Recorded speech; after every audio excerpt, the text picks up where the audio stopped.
Eh bien salut tout le monde, c'est iPhoneatro, j'espère que vous allez tous très bien. Aujourd'hui les amis, on se retrouve dans une toute nouvelle vidéo dans laquelle nous allons parler de la solution Docker. En effet, dans cette vidéo, je vous propose de faire un état des lieux, un petit tour de cette solution qui commence sacrément à se répandre. Aujourd'hui donc nous allons voir plusieurs choses, déjà le fonctionnement de Docker, à quoi ça sert, pourquoi est-ce qu'on va l'utiliser, et puis surtout son fonctionnement. Je vais vous montrer comment installer tout ceci sur votre ordinateur et comment l'utiliser. Je vous propose de commencer la vidéo par la première section, Docker, qu'est-ce que c'est? Alors déjà je vous propose une mise en contexte histoire de comprendre pourquoi est-ce qu'on va se tourner vers une solution telle que Docker. Déjà première chose très importante à savoir, Docker peut intéresser n'importe qui d'entre vous, que vous soyez un utilisateur lambda, un développeur, un admin système ou même un gamer par exemple. Ainsi pour résumer très rapidement l'utilisation de Docker, on y reviendra bien entendu un petit peu plus tard là-dessus, ce dernier permet de mettre en place et configurer un environnement quel qu'il soit. Je vous propose de reprendre la liste que j'ai citée précédemment, histoire de reprendre cas par cas les utilisations possibles de Docker. Ainsi, pour le développeur, il peut être intéressant pour lui d'installer un serveur de développement ou de production, comme par exemple l'installation d'un serveur MySQL, PHP, Apache, Node.js, etc. Pour le gamer, ce qui peut être intéressant pour lui, c'est d'installer un serveur de jeu, par exemple Minecraft, Counter-Strike, etc. Pour le cas de l'admin system, ce qui peut être intéressant, c'est d'installer un environnement comprenant tous ces outils. Et enfin pour l'utilisateur lambda, ça peut être un outil de domotique comme JDOM, Home Assistant et j'en passe. Voilà pour la liste non exhaustive des choses que l'on peut faire avec Docker, mais vous êtes sûrement en train de vous poser la question, ok mais tout ce que je viens de présenter ici, on peut déjà le faire, et vous avez raison. En effet, vous n'avez pas forcément besoin d'utiliser Docker pour installer un serveur MySQL, PHP, Node.js, ou même un serveur Minecraft, Counter-Strike. Pour le moment, il vous suffira juste de suivre un tuto sur le net pour configurer votre environnement. Et c'est donc là que Docker entre en jeu en vous facilitant la vie. Il faut bien retenir ceci, Docker n'est pas une solution qui va vous résoudre n'importe quel problème, vous pouvez très bien vous en passer, cependant il va vous faciliter la vie, un peu à la manière de Git, vous comprendrez pourquoi. Alors comme je l'ai dit au tout début de la vidéo, Docker va permettre de mettre en place et de configurer un environnement. Ainsi, si vous souhaitez par exemple installer un serveur Minecraft sur votre ordinateur, eh bien vous allez juste à faire une seule fois la configuration sur une machine type pour le retrouver n'importe où sur n'importe quelle machine où Docker est installé. Alors ça fonctionne un petit peu à la même manière que les machines virtuelles, même si ce n'est pas réellement le cas au niveau des performances, etc. On y reviendra un petit peu là-dessus, mais dans le principe, vous pouvez le comprendre comme une machine virtuelle.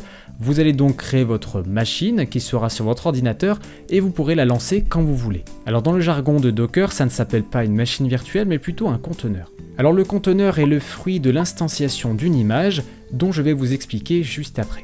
Alors déjà, on va se rappeler ce que j'ai dit juste avant, que lorsqu'on passait par la solution Docker, on allait configurer qu'une seule et unique fois notre environnement. Ainsi pour le cas d'un serveur d'API REST PHP, je vais devoir y installer les dépendances, à savoir le serveur PHP, le serveur MySQL et le serveur Apache 2. Une fois les installations terminées, je vais passer à la configuration de ces serveurs, donc je vais passer à la configuration du serveur MySQL, du serveur PHP et du serveur Apache 2, histoire de configurer mes routes par exemple. Une fois l'installation et la configuration de mon environnement terminées, je vérifie que le tout fonctionne. Si c'est le cas, je prends une snapshot. Par snapshot, prenez l'exemple que je prends une photo, une image de l'état actuel de mon environnement pour le geler et le garder à cet état-là pour plus tard. Pour bien comprendre de façon imagée, c'est comme si je réalisais une recette de gâteau au chocolat par exemple, je rajoute mes ingrédients, mes œufs, ma farine. Une fois que j'ai terminé, je la mets au congélateur, je vais donc geler l'état à l'instant T. Je sais qu'à cette date-là, eh bien, ma recette est terminée, je la mets au congélateur, j'attends pendant des années, et dès que je la ressors, eh bien, j'aurai toujours la même recette que quand je l'avais mis au congélateur. Ainsi, ça rejoint exactement ce que je vous disais tout à l'heure, à savoir le fait de récupérer depuis Internet mon image, instancier ces dernières, ça devient un container. Ce conteneur, eh bien, je vais pouvoir faire joujou dedans, c'est-à-dire que bien j'aurai exactement mon environnement que j'ai créé il y a 2 ans. Cependant, je vais pouvoir faire des modifications, trifouiller un petit peu les fichiers de configuration, faire en gros joujou avec. Si jamais je fais une connerie, c'est-à-dire que je supprime un mauvais fichier, que je fais une mauvaise configuration et que mon conteneur devient inutilisable, eh bien, il n'y a pas de souci. J'ai juste besoin de supprimer le conteneur qui ne fonctionne plus et de récupérer l'ancienne image pour la réinstancier en nouveau conteneur.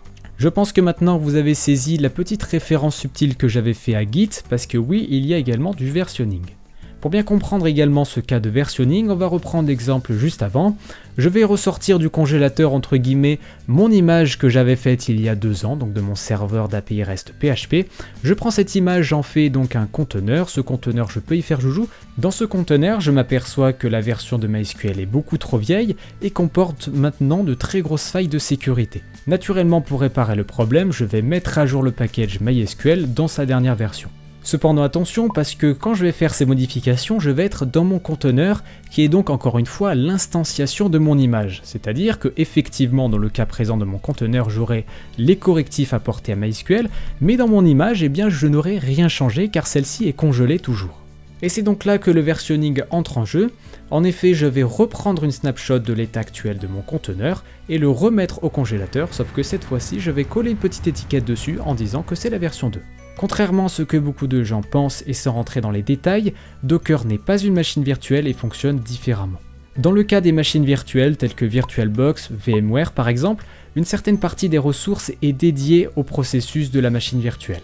Dans le cadre de la virtualisation, vous devrez allouer une certaine charge de votre processeur ainsi qu'une certaine quantité de RAM à votre logiciel de virtualisation préféré. Avec Docker, la philosophie est complètement différente, les ressources sont parfaitement partagées, vous n'avez pas besoin de virtualiser un autre OS par-dessus le vôtre, les ressources sont donc partagées avec l'ordinateur hôte, ce qui en découle des performances nettement plus intéressantes, de l'ordre de 2 fois, 4 fois, voire même 16 fois plus performantes qu'une machine virtuelle standard, tout comme la rapidité d'exécution qui est grandement améliorée.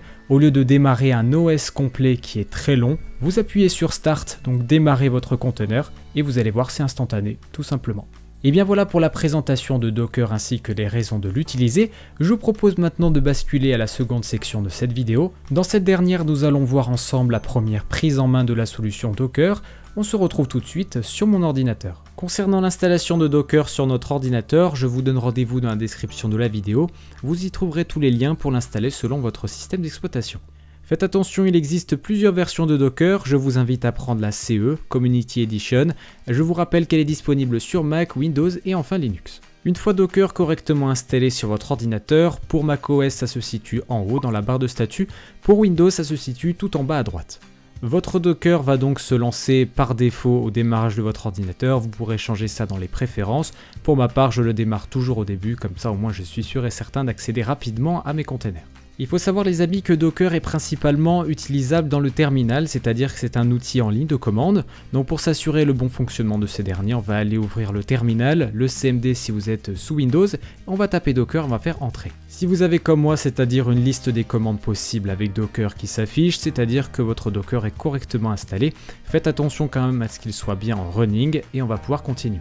Pour faciliter l'utilisation de Docker, je vous invite à télécharger Kitematic. C'est un logiciel disponible gratuitement pour Linux, macOS et enfin Windows.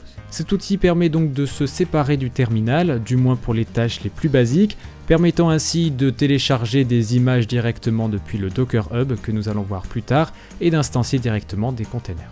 Une fois l'installation de Kitematic ou de la toolbox entièrement terminée, je vous invite à aller directement dans le petit Docker en haut et enfin d'appuyer sur Kitematic. Si jamais vous avez une erreur lors du lancement de Kitematic, eh bien je vous invite à le lancer directement via l'exécutable ou via l'application dédiée. Alors voici la page de Kitematic d'accueil, on y retrouve à gauche les conteneurs, donc là actuellement j'ai un Jenkins qui est installé mais qui ne fonctionne pas, et ensuite au milieu on va pouvoir installer directement nos images qu'on va pouvoir récupérer via le Docker Hub. Pour faire simple, le Docker Hub c'est un petit peu comme le GitHub, c'est-à-dire que vous allez avoir directement une liste de toutes les images qui ont été créées, qu'elles soient officielles ou non. Par exemple, si je veux chercher du JDOM, qui est une solution de domotique, je tape JDOM et voilà, j'ai plein d'utilisateurs qui ont fait des images de JDOM, donc il y en a énormément. Alors comme je le disais, c'est vraiment extrêmement varié, on peut y retrouver par exemple du Node.js, on va pouvoir retrouver du Home Assistant également je suppose. Hop, Home Assistant, voilà qui est ici. Enfin bref, vous avez compris qu'il y en a énormément. Vous pourrez également, en vous inscrivant sur le Docker Hub comme je l'ai fait ici, rajouter des images et des repos qui vous sont propres. Bien, passons maintenant à la pratique. On va récupérer une image pour en créer un nouveau conteneur. Et c'est avec cet exemple, je suppose que vous allez vous rendre compte de la puissance de Docker, à quel point c'est pratique. Regardez par exemple ici, je souhaite installer Home Assistant, qui est une solution de domotique. Donc je vais aller taper Home Assistant en haut, je tombe sur la première avec voilà, eh bien, les stades de téléchargement et j'appuie tout simplement sur Create. Alors encore une fois, de façon imagée, qu'est-ce qui se passe? Eh bien c'est comme si j'allais dans un magasin récupérer une recette congelée et que j'allais la mettre dans mon congélateur tout en la laissant congeler bien entendu. Une fois l'image dans mon congélateur, je pourrais la sortir quand j'en ai envie pour la décongeler et donc en faire un conteneur dans le cas de Docker. Une fois l'image téléchargée, Docker se charge d'instancier directement cette dernière en un nouveau conteneur ici appelé Home-Assistant. Pour la mise en place de Home Assistant, je vous invite à aller dans Settings, puis enfin Hostname/Port. On va devoir set un nouveau port, donc pour ma part je vais mettre le 8123. Je le replace juste ici aussi, 8123, et je fais Save. Une fois que votre conteneur aura correctement redémarré, je vous invite à aller sur votre navigateur préféré, puis enfin de taper localhost le port que vous avez mis, puis entrer. Et bien voilà, comme vous avez pu le constater, je viens d'installer Home Assistant en même pas quelques clics. Tout est fonctionnel, donc je peux aller correctement mettre en place ma domotique chez moi. Si j'ai des ampoules, elles vont être automatiquement connectées, etc. Enfin bref, après, à vous d'installer ce que vous voulez. Comme je le disais au début de la vidéo, ça fonctionne avec absolument tout. En l'occurrence ici, je vais lancer un serveur Minecraft, donc comme vous pouvez le constater, il vient de se lancer. Il est disponible sur le port habituel de Minecraft. Je peux également aller visualiser ce que m'a généré Docker, donc je vais activer les volumes. Donc je vais cliquer sur Data, Enable Volume. Qu'est-ce que ça vient de faire ici? Eh bien ça va de me lancer directement dans mon Explorer Windows ou alors ici dans le Finder pour macOS, eh bien tous les fichiers nécessaires au bon fonctionnement du serveur Minecraft, comme par exemple les joueurs qui sont bannis, les configurations du serveur, etc. La carte du jeu également qui est présente là. Ça me permet également de trifouiller les informations que j'ai besoin directement depuis mon OS hôte, ici mon macOS, sans avoir à trifouiller dans la machine, donc dans le conteneur. Place au test de notre serveur Minecraft créé en moins de 1 minute. J'ai renseigné donc localhost qui est mon ordinateur, ainsi que le port qui est précisé ici dans Docker, et je vais faire un join server. Je devrais voir normalement voilà bien mon identifiant qui se met en bas à gauche du log justement, et donc je peux jouer sur mon serveur Minecraft sans aucun souci.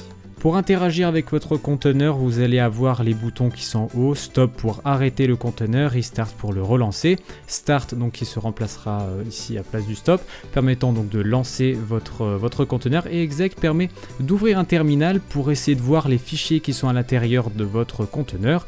Donc ici je vais pouvoir par exemple en supprimer, en modifier, etc. Et bien voilà, c'est donc désormais la fin de cette vidéo, j'espère en tout cas qu'elle vous aura plu. Si c'est le cas, n'hésitez pas à me le faire savoir dans l'espace commentaire. J'espère à travers de cette vidéo vous avoir appris des choses sur Docker, cette solution qui est actuellement en pleine explosion. Sur ce, c'était iPhone Netron, on se retrouve très prochainement pour une nouvelle vidéo. Allez, ciao tout le monde!